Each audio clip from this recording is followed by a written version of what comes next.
Bonjour les amis, et donc ce soir pas d'études en direct puisque je ne suis pas à la maison.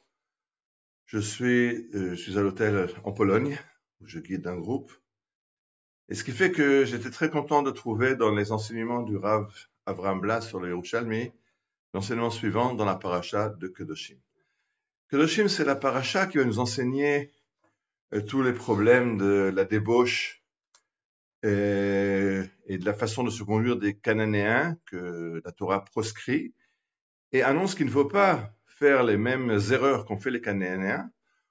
Autrement, on risque qu'il nous arrive la même chose qui leur arrivait à eux. Qu'est-ce qui leur arrivait à eux? C'est que Dieu les a chassés de la terre d'Eretz Israël à cause de leur conduite débauchée. Eretz Israël, c'est un pays très spécial qui ne supporte pas la débauche. Il faut se construire de façon droite, juste, parce que la terre d'Israël, elle a un système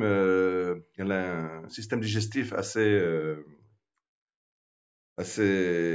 sensible et que si on se conduit pas bien, ben on est vomi par la terre d'Eretz Israël.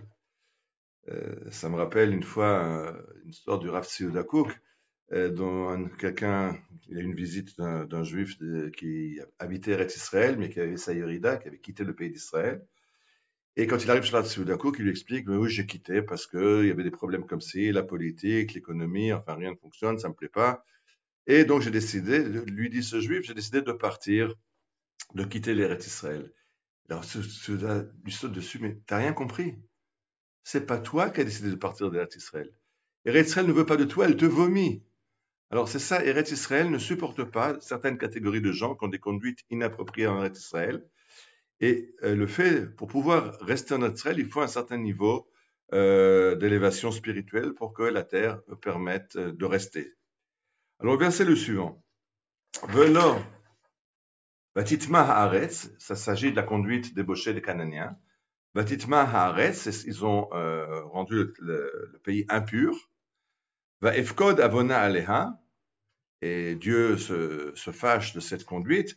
Va taki haaretz et yoshva, et le pays a vomi ses habitants.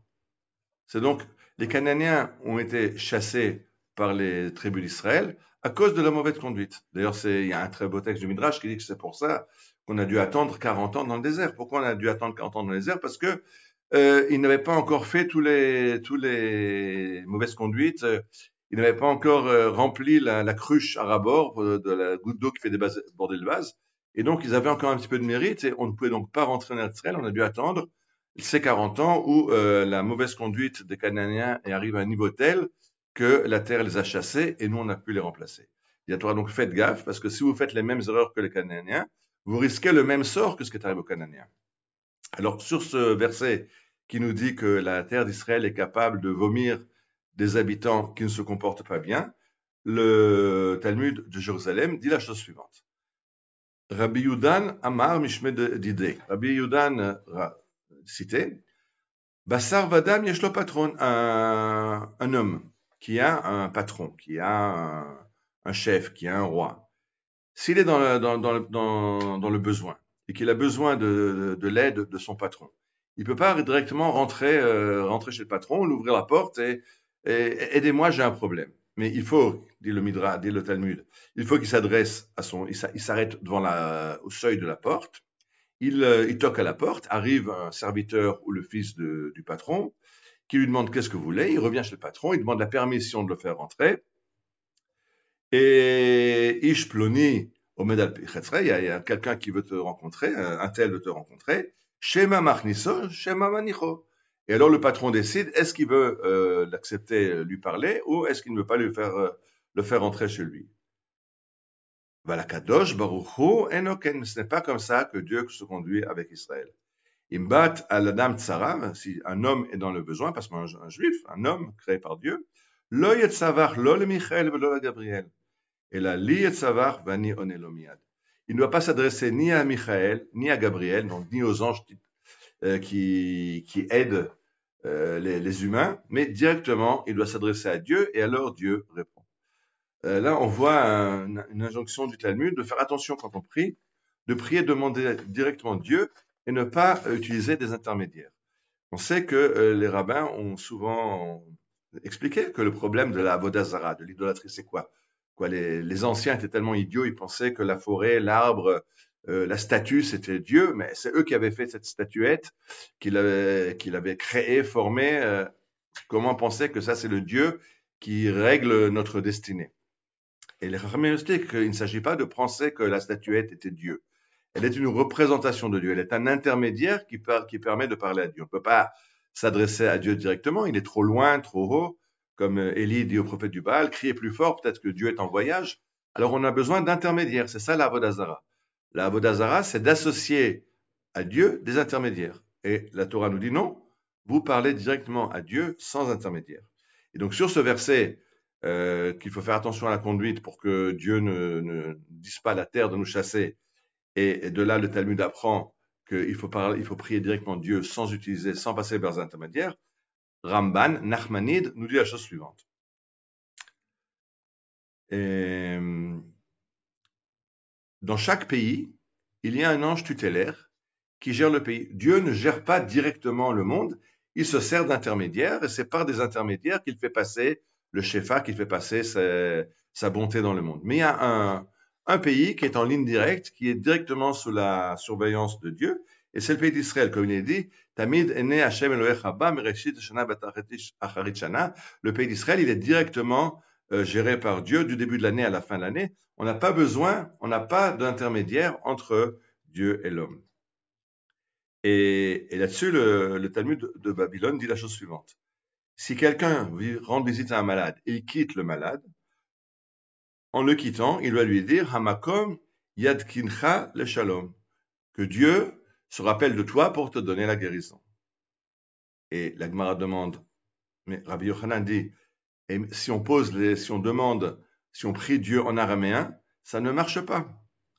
Hashoel tzrachav bilashon arami, en malaché hasharet niskakim lo, she'en malaché hasharet maskirin lashon arami. Si on prie en araméen, on a un problème, c'est que les anges ne comprennent pas. Ça, c'est un autre texte d'Agmara, pourquoi les anges comprennent toutes les langues sauf l'araméen, mais ils ne comprennent pas l'araméen. Donc, si tu dis en araméen, à Makom yadkincha le shalom, que Dieu te donne la guérison, tu dis ça en araméen, ben, il y aura un problème, c'est que les anges qui doivent transporter cette prière vers Dieu ne comprendront pas, ils ne pourront pas faire leur boulot, et cette prière ne montera pas au ciel. Dit le Rambam, mais c'est justement de ça qu'il s'agit.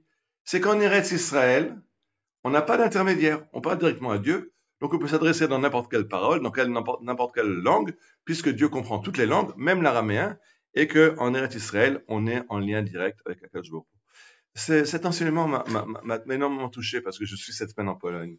Et j'ai rencontré tellement c'est un voyage, bien sûr, avec une école de Paris sur les traces de la Shoah et du judaïsme d'avant la Shoah.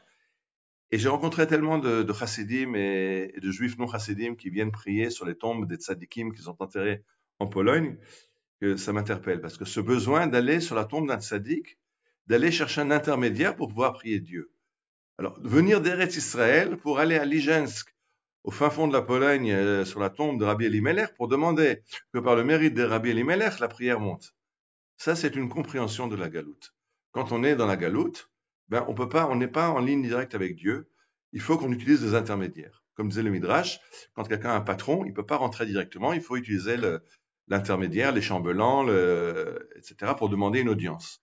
Mais quand on est en Eretz Israël, on est en ligne directe avec Akadosh Baruch Hu. Alors pourquoi aller sur des tombes de tzadikim?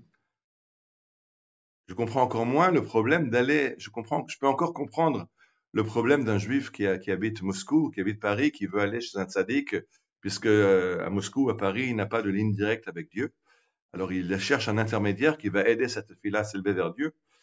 Mais venir d'Eretz Israël pour aller prier à Lijansk, chez Rabbi Elimelech, je pense que c'est une non-compréhension totale de ce que la Torah veut nous enseigner. En Eretz Israël, la prière monte directement, on est en lien direct avec le Baruch Hu répond directement. Et là, li et savar va ani onelomiad, ils m'appelleront et je les exaucerai directement. Alors, je nous souhaite de très bonnes prières et qu'Akadosh Baruch Hu exauce nos prières directement, de nous amener la victoire sur nos ennemis, de ramener les chatoufim, de revenir à Eretz Israël, que tous les Juifs reviennent vers Eretz Israël. On est maintenant dans une nouvelle phase de la Géoula. On en parle déjà depuis 1 an et demi, depuis le début de cette guerre. que Akadosh Baruch Hu nous fasse avancer un très grand pas vers la Géoula Shlema. Shabbat Shalom.